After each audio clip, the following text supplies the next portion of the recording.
That's questioning. Thank you, Mr. Chairman, for holding this hearing today. Thank you to our witnesses for showing up.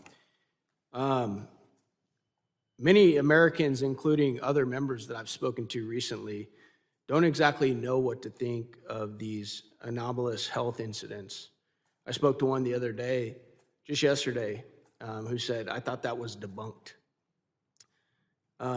Like Havana syndrome, where our citizens are claiming very serious medical conditions following perceived attacks.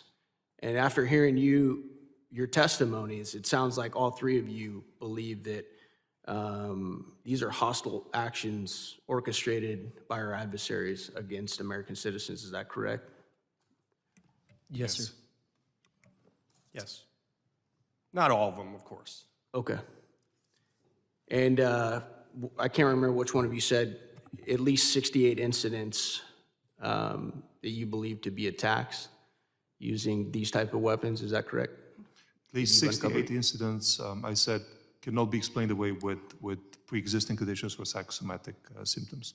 Can you go over again real quick, Mr. Grozev, why you believe that our nation's own law enforcement and intelligence investigations have concluded the opposite of the claims made here today?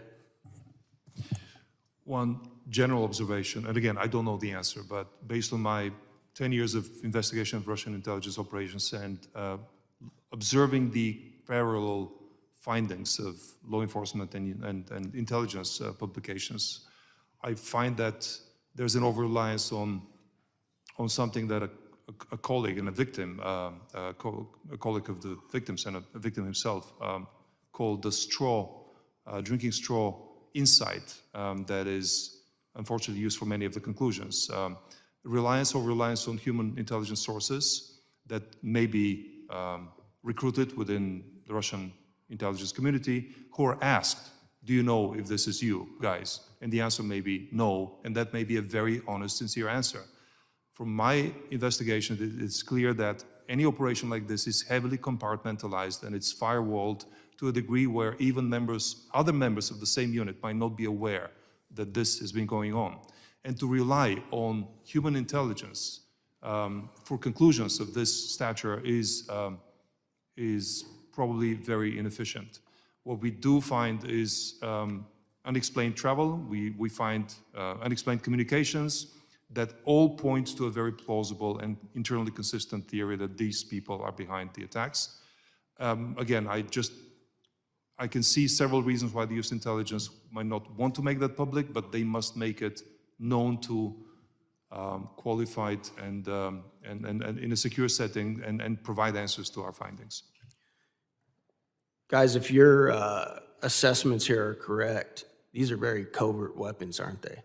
They don't leave behind bomb fragments, bullet holes, etc.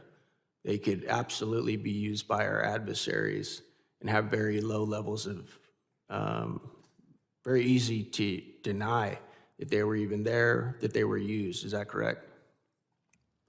That's correct. There's no entry or exit wound. How they're designed is to make the target feel like they're crazy, like they're imagining things, especially on the low duration, the low intensity, long duration hits. But you were saying that the targets are most often always either CIA, FBI, intelligence, law enforcement individuals. Is that correct? No, I said diplomats, intelligence community, and Department of Defense make up the lion's share. You often don't hear about the Department of Defense, despite DoD having 5 or 10 times the number of survivors that Department of State has. Thank you for that correction, sir. And you guys also said that these attacks are happening right here in this city. Is that correct?